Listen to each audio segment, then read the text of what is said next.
Hello friends, welcome back to our YouTube channel. दोस्तों, जैसा कि आप लोग जानते हैं, क्योंकि हम लोग अपना यूनिक थॉट के लिए जाने जाते हैं, तो मैं आज आपको कुछ नॉलेज की बातें बताऊंगा। मेरा टॉपिक है आज का जीएसटी, जिसे हम लोग कहते हैं goods and service tax. GST होता क्या है, जीएसटी के अंदर कौन कौन से टैक्स लगते हैं और जीएसटी कैसे काम करती है। चलिए हम लोग स्टार्ट करते, देर ना करते हुए। जो मेरे चैनल के माध्यम से ये देख रहे हैं, यदि उनको वीडियो अच्छा लगे तो अपने फ्रेंड्स और दोस्तों में शेयर करना ना भूलें। देखिए, GST goods and service tax ये एक डेस्टिनेशन बेस्ड टैक्स है।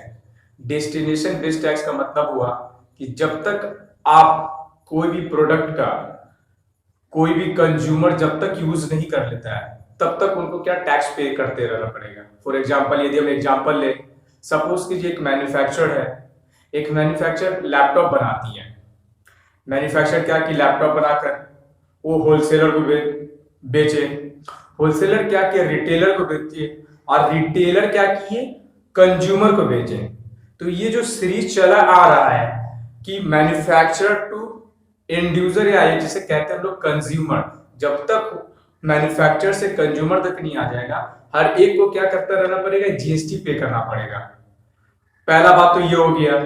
और दूसरा बात क्या है, सबसे इंपॉर्टेंट चीज, कि जीएसटी हमारे देश भारत में 1 जुलाई 2017 को गवर्नमेंट ऑफ इंडिया ने इंप्लीमेंट किया था। ये जीएसटी वैट को रिप्लेस कर जीएसटी को लाया गया है।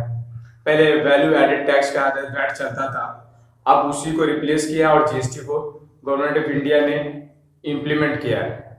जीएसटी आने से बहुत से बिजनेसमैन का बिजनेस बहुत एक्सपैंड किया है, फ्लॉलेस ग्रोथ कर रहा है, और बहुत से बिजनेसमैन जो छोटे बिजनेसमैन है उनका बिजनेस रुक गया है। क्योंकि सबसे इंपॉर्टेंट जो जीएसटी में है, क्योंकि आपको एक अकाउंटेंट हायर करना पड़ेगा जो आपका जीएसटी फाइल करेंगे, जो आपका अकाउंट्स जो होता है बुक्स ऑफ अकाउंट्स मेंटेन करना पड़ेगा, और at the end of the year, financial year and होने के बाद आपको इनकम टैक्स फाइलिंग भी करना पड़ेगा।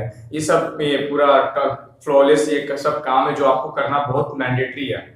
और दूसरी बात, जीएसटी में कौन कौन से टैक्स लगते हैं। जीएसटी में 3 टैक्स लगते हैं। यदि आप लोकल सेल कर रहे हैं या within the state sell कर रहे हैं, सपोज कीजिए आप वेस्ट बंगाल में रह रहे हैं, वेस्ट बंगाल में ही सेल कर रहे हैं। आप सपोज कीजिए आप बिहार में रह रहे हैं, बिहार में ही सेल कर रहे हैं, या मध्य प्रदेश में रह रहे हैं, मध्य प्रदेश में सेल कर रहे हैं, या आप असम में रह रहे हैं, असम में सेल कर रहे हैं, या गुजरात में रह रहे हैं, गुजरात में सेल कर रहे हैं। तो इसमें जो विद इन द स्टेट में जो यदि आप सेल करते हैं तो उसमें एक टैक्स लगता है जिसका नाम है सीजीएसटी एंड एसजीएसटी। सीजीएसटी ये सेंट्रल को टैक्स चला जाती है, और एसजीएसटी वो स्टेट गवर्नमेंट को टैक्स मिल जाती है। और दूसरा टैक्स हम आपको बताएंगे वो होता है कि एक स्टेट से दूसरे स्टेट में सेल करते हैं। सपोज कीजिए आपने बिहार से आपने कोलकाता में सेल किया, वेस्ट बंगाल में सेल किया, या वेस्ट बंगाल से आपने गुजरात में सेल किया, या गुजरात से आपने महाराष्ट्र में सेल किया। तो यदि एक स्टेट से दूसरी स्टेट में सेल करेंगे तो जो आपको टैक्स लगी उसे हम कहते हैं आईजीएसटी, इंटीग्रेटेड टैक्स। तो ये तो हो गया क्लियर कि मतलब कि 2 प्रकार के आपको टैक्स देना पड़ेगा। यदि विद इन द स्टेट रहेगा तो सीजीएसटी, एसजीएसटी। मतलब सपोज कीजिए कि किसी गुड्स का 18% है, तो 18% यदि within the state sell करेंगे तो कितना परसेंट आपको देना पड़ेगा, आपको सेंट्रल को 9% देना पड़ेगा और स्टेट को 9% देना पड़ेगा। यदि आईजीएसटी करते मतलब एक स्टेट से दूसरी स्टेट में करेंगे तो टोटल 18% जो है वो किसको चला जाएगा, पूरा गवर्नमेंट को चला जाएगा। मतलब कि कोई स्टेट को मतलब उसमें टैक्स नहीं मिलेगा। पहली बात तो ये हो गई।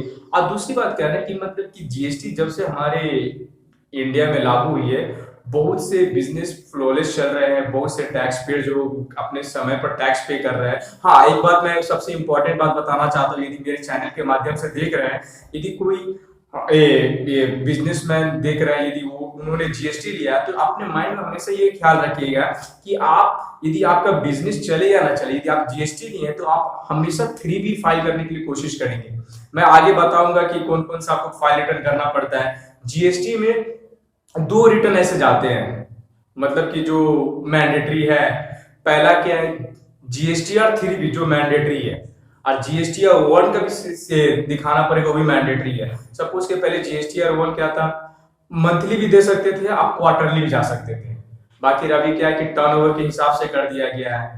यदि आपका टर्नओवर 5 करोड़ के ऊपर है तो आपको मंथली ही करना पड़ेगा, वो क्वार्टरली का कोई ऑप्शन नहीं है।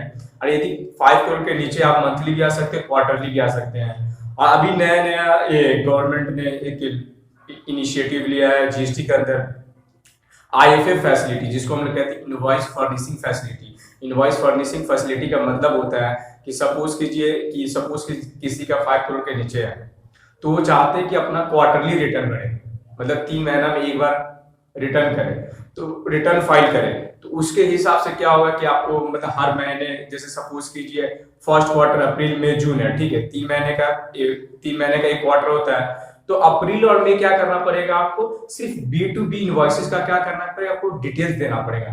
और वो कहां पर या हम लोग फाइल कर पाएंगे, आईएफएफ फैसिलिटी में। और इन द मंथ ऑफ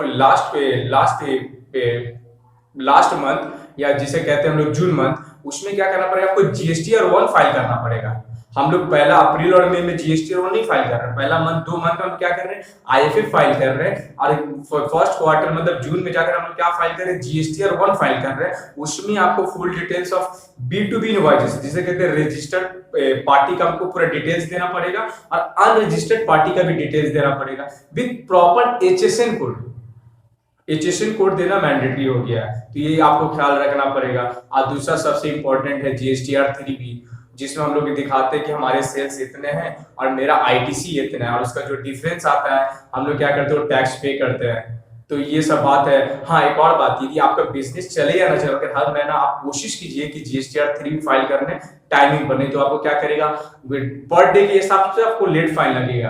आपका बिजनेस चल नहीं रहा, बिना काम का लेट फाइन देंगे तो ये आपके लिए नुकसान है। तो ये सब बात तो हम लोग को ख्याल रखना चाहिए, क्योंकि कभी कभी क्या होता है कि हम लोग तो कोई चीज ले लेते हैं, उनका फुल नॉलेज नहीं होता। इसीलिए मैं कहता हूँ मेरे वीडियो के माध्यम से जो देख रहे हैं हमारे व्यूवर्स या हमारे दोस्तों, ये आप कोशिश करेंगे यदि आप फ्यूचर आप जीएसटी लेते हैं तो इन बातों का ख्याल रखें कि अपना books and accounts proper maintain होना चाहिए आपका, और आपका हर मंथली में अपना अपडेट लेते रहे कि आपका जीएसटी कैसे चल रहा है। जिस भी अकाउंटेंट से करवा रहे हैं या किसी सीए से करवा रहे हैं या किसी टैक्स कंसल्टेंट से करवा रहे हैं, तो इस बातों को आप ख्याल रखेंगे। और आगे इसी तरह बने रहे मेरी वीडियो पर। यदि ये वीडियो अच्छा लगा तो अपने फ्रेंड्स फैमिली में शेयर करना ना भूलें। यदि आगे बताएंगे तो इस जीएसटी के ऊपर और भी वीडियो में लाऊंगा। जय हिंद, जय भारत।